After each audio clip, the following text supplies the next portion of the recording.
Tottenham have approached Lille over their manager Christophe Galtier as they look to fill the vacancy left by Jose Mourinho before the end of the season. We've heard in the last couple of days that Julian Nagelsmann is on his way to Bayern Munich, and Sky Sports today reporting that Brendan Rodgers is not interested in the Tottenham job. But Galtier is a link that I feel we really need to look into, and who better to talk us through the manager than the European football expert Alex.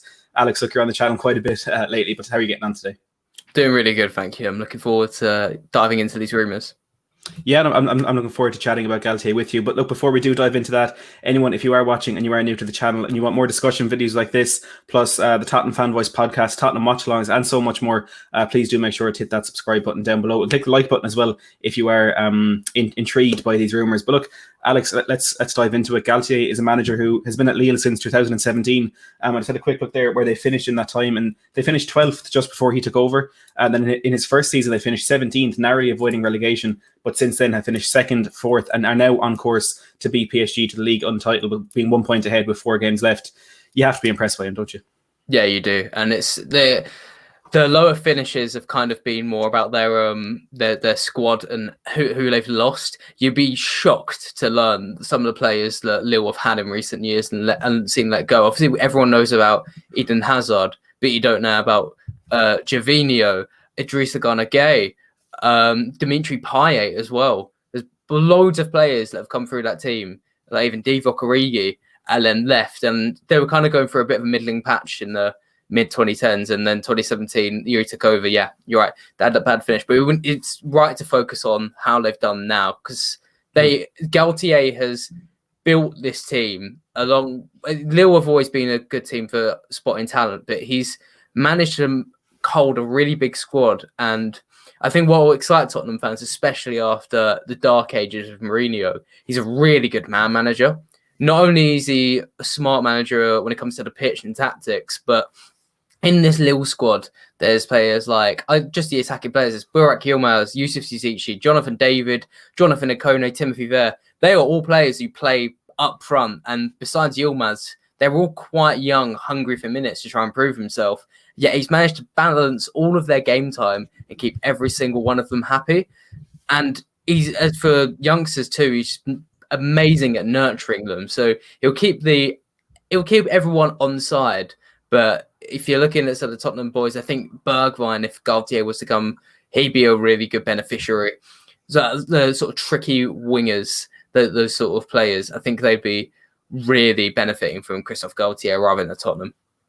Yeah, look, that's something we want to hear, because there's a lot of young players, a lot of players in his kind of wide attacking areas that have suffered in the last year and a half or so under Jose Mourinho. And look, following on from the point you were making about the players Lille have lost, since he took over, they've lost Nicolas Pepe, Victor Osimhen, Rafael Leao, Gabriel, Thiago Mendes, and Yves Bissouma. So it's not like he ever has a consistent squad to keep going and keep kind of thriving under. But what's been really impressive is the players he's brought into Lille.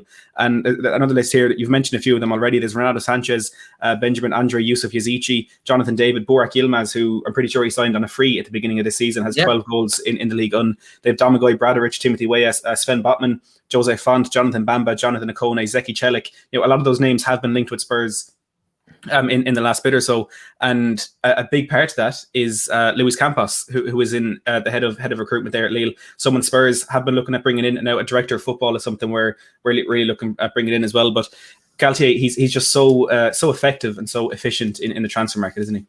Yeah, absolutely. And a lot of that, in fairness to Galtier, I think a lot of that has come down to Luis Campos. But I think that something important to hit on, especially early on, it might be the question you're going to ask me, is that over the coming weeks and months, you're going to see a lot of links to Tottenham, a lot of different managers. Obviously, you've seen the Nagelsmann ones, and you've seen Erik ten Hag ones recently. I think I saw that pop up today in the news. The Galtier one, in my opinion, has the most footing. There's been consistent rumours of him leaving at the end of the season, regardless if Lille win the title or not.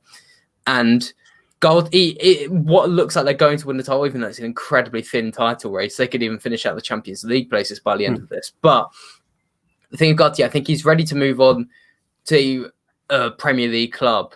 And also with the other managers, like Erik ten Hag, I have it a very good authority from the guys at Football Rangi that he's actually been negotiating a contract extension, so he's likely to stay in Ajax. I think a lot of the managers are getting linked to, even like Sarri, they've already got the clubs tied down. But Galtier is someone who, one, suits Spurs, and two, I think is the most available and the most gettable. I think the only sort of downside to him is that he's not a big name in a way that is a lot of your fan base are going to hear the name Christophe Galtier and think, who on earth have we just got in? But once he starts getting his magic under, it'll be like another Pochettino. Yeah, and I feel like that is the biggest thing within Spurs. It's always the case with transfers and with getting managers, which we haven't really known too much into the last couple of years of Pochettino and Mourinho being sacked. And it's them wanting the big names. You remember those famous quotes from Danny Rose saying we sign a player and he has to Google them. And look, you can understand if you want to become that bigger club, you do have to kind of go in that. But that's not really what Spurs have been about. You know, we got Pochettino. He wasn't a big name. He was one a lot of fans were unhappy about at the very beginning. Same with some of the signings like Dele Alli. And I am worried that to some extent Daniel Levy might try and appease the fans by getting in the man that we want rather than the man that may be best suited to that. So look, I haven't really wanted Julian Nagelsmann. I can understand why people want it, but for me, I've kind of been against that. And Galtier, just from watching the league on this season, seeing how well Lille are playing, seeing the players that are thriving in that team, it's one that actually genuinely does excite me. And like you said, there's a lot of stuff behind this that makes it seem realistic. It makes it seem like it is actually something that can happen. But looking at the footballing side of things, we know Lille, what they've been doing has been effective. We know they're, of course, ahead of PSG in the table. But what a lot of fans may not know is how they're doing it. So first of all, in possession, how would you expect a Galtier team to line up? So the best comparison I kind of have for Galtier, at least in possession, is you have to bear with me, because there's going to be a lot of comparisons which on top of each other don't make sense, but bear with. In possession, they're a bit like a Southampton. They play like a 4-4-2 or 4-2-2, which does vary a little bit, but most of the time it's two front men and two wide men coming inside with the fullbacks pushing high, exactly like Hasenhüttl does at Southampton. And when it's against the lesser teams, Lille are known for being quite a pressing team, an aggressive team, especially in the earlier part of the season. So you might see Tottenham do away with like a 4-2-3-1 or something, and I think that's what Galtier would put in this 4-4-2, because if he's found it the most versatile. So definitely in possession, you're going to see that formation, that setup, and a lot of creativity. I think that's a really big thing as well. Galtier tends to let the attacking players flow quite well. And another thing, which I think leads on from Mourinho's time, which will lead quite in, because obviously Mourinho's a lot of stick, but to be a devil's advocate, I guess, one thing he's nailed in some ways is counter-attacking, especially earlier in the season, right? And Galtier is very good at building a good counter-attacking team, and it's relied on that more later in the season. So whether it's Lille having to unpick a sort of lower defence or rush up the pitch to take advantage of less defenders at the back, Galtier's team usually does that really well.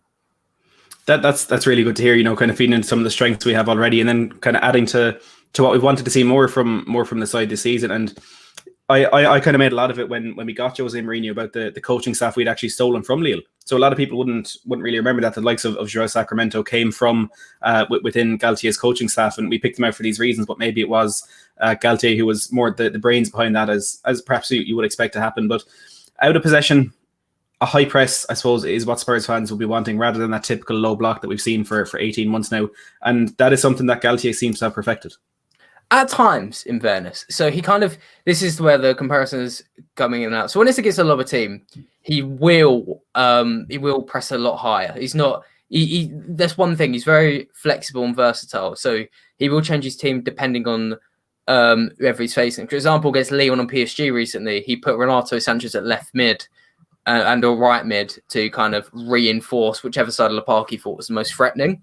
So he will change his team based on that. But when it's against the bigger teams, I feel harsh in saying relying on a deep block, because the memories you get of a deep block is like Tottenham not advancing out past their halfway line and you're waiting for the game to end. But it's different with Galtier, because you look at the statistics, Lille have been the best defensive side in Europe this season. They've been absolutely monstrous, and that's been with a 38-year-old Jose Font and a 21-year-old Sven Botman in his first season of professional football in the top European leagues. And you've got Ronaldo, a Mozambique left-back, who was a left winger a couple of seasons ago, who's been nowhere. And Zeki Celik, who's probably the most promising player of that back line. And Mike Maignan in goal. So what he's done there is he's coached that team really well. I think a big part of it, I guess, is Lille's defence is really disciplined. And it reminds me in some ways of Burnley, not in that they're going to play long or anything, but Burnley on a bad day where you're facing against them, you literally just can't unpick them, and every ball into the box just gets headed out. That's what Lille can remind you of. So they combine the creativity of a Hasenhüttl, but they have the defensive reinforcement and the grittiness of a Sean Dyche. I think that will have mixed reactions there, but Yeah. look, a solid defense is something that Spurs fans have been crying out for a while. So I doubt there'll be too many overly opposed to something like that. And look, just on the point of some of the players you mentioned there, Mike Maignan, Zeki Celik, Sven Botman, they're players that have been linked to not just Spurs, a lot of European teams. But I suppose if we do get in a manager like Galtier, there is always the potential that he will try and bring some of those players with him, the Okones, the Jonathan Davids, the Bambas as well. It could be something that we could use to add to our team and further improve what is on the pitch next season. But every manager has a weakness. We could sit here for a couple of hours talking about Jose Mourinho's. But what do you think Spurs fans should be wary of if it was Christophe Galtier to take the reins next season? This is a good question, because I think with Galtier, I think there is a lot of positives. I'm not just saying that because he's not a Nagelsmann who's really young and is definitely going to make mistakes like we saw when he lost to United. Was it like 6-0 or something ridiculous? He's in his 50s. He's a lot more experienced. And in Liga, and he's rarely been embarrassed. And he's showing that he can carve a good title race. So tactically, I don't think there's anything wrong. He's proven he's good with youngsters. I think the only thing would be is that he's never managed outside of France. And that's not to say, Ligue 1's a weaker league or anything. It's just more, we don't know how good his English is. We don't know how he'll adapt to a new league. He's not like a Carlo Ancelotti or someone who's been around everywhere and done that, and moving into a new country and everything will be fine. Just as any player or manager, when they first move to a new team, there's probably going to be a bit of a settling in period. So that's the only wariness I would have, is how quickly and how easily will he settle in, considering this would be his first time abroad, especially when he's a name that not many people have heard of. And you imagine if he has a few bad results, the British press will instantly hop on, and it's a lot more fierce over here, which is by all accounts of all players. So I think that's the one thing. He probably have to, it'll be a bit of trial by fire, but if he can get through that, I think Spurs would have a really strong manager.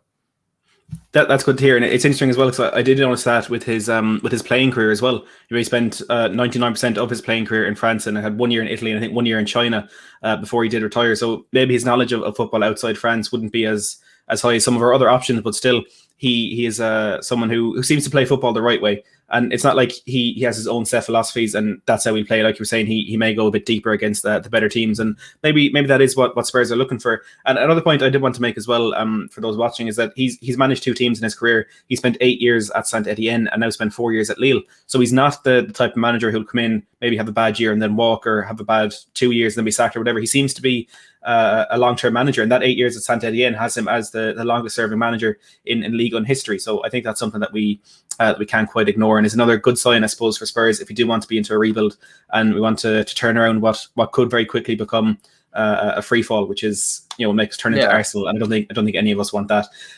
Is there any other points about Galtier you want to bring up, or something we should know? I guess just on that as well. I mean, we did mention about trial by fire.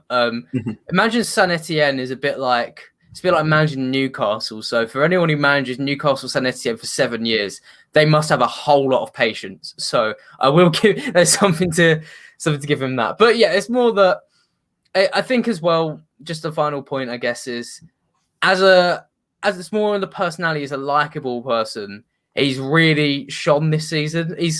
When he's on the touchline, he looks very gritty. You rarely see him smile. But as Lille have come closer to the title, he's letting his emotion kind of show, and it's making him a bit more likable. So I think if he does come in, like I said, I think this is one of the more likely transfers to Tottenham that could potentially happen. Do you think they'll have a very likable, a very experienced, and overall a really top quality coach coming in? And if he can survive that first year of what will probably be a few teething problems, then Tottenham might be back. The thought of that, we were just after a fourth successive final without scoring a goal. So something, Tottenham being back, I think would be very good for all. And look, I think the last 4 games of the season, as we mentioned, Lille just 1 point ahead of PSG. I think these final 4 games will tell a lot about Galtier and his grit and his determination, and whether or not he can get a team over the line. So look, hopefully he can do that regardless of whether he ends up at Spurs. But I would like to see him in place. I think I was thinking of an Antonio Conte type of manager, but since that's unrealistic, I think these links are now ones that are leaning us towards having a similar structure to Lille from right on the pitch right up to the top of the board. And hopefully this is something that Daniel Levy will go for in the next couple of weeks. Alex, before we wrap up, do you want to let our viewers know where they can find you on Twitter and YouTube? Yeah, absolutely. If you want to follow me on Twitter or follow me on YouTube, it's simple @EuroExpert. You can get any more questions about Galtier, anything you want to know. I'm here. I'll respond to all your DMs. Just let me know. Highly recommend everyone go over and check Alex out on Twitter and YouTube. I think you know what you're getting from me at this stage, but make sure to hit that subscribe button down below if you haven't already. We're on the road to 6,500 subscribers. And I do just want to mention as well before we wrap up, as a lot of the viewers may know, I was over in London over the weekend for the Cup final, hosting the watch along for We Are Tottenham TV. And I just wanted to say as well, thank you to everyone who supported on the channel this whole journey through, because of course without you, it really, really would not have been possible. So big up yourself as well. I really do appreciate that. Look, make sure to hit a like on this video if you want Galtier. Hit like as well if you don't want Galtier. Just please hit like. Thanks for watching, and we'll talk to you all soon.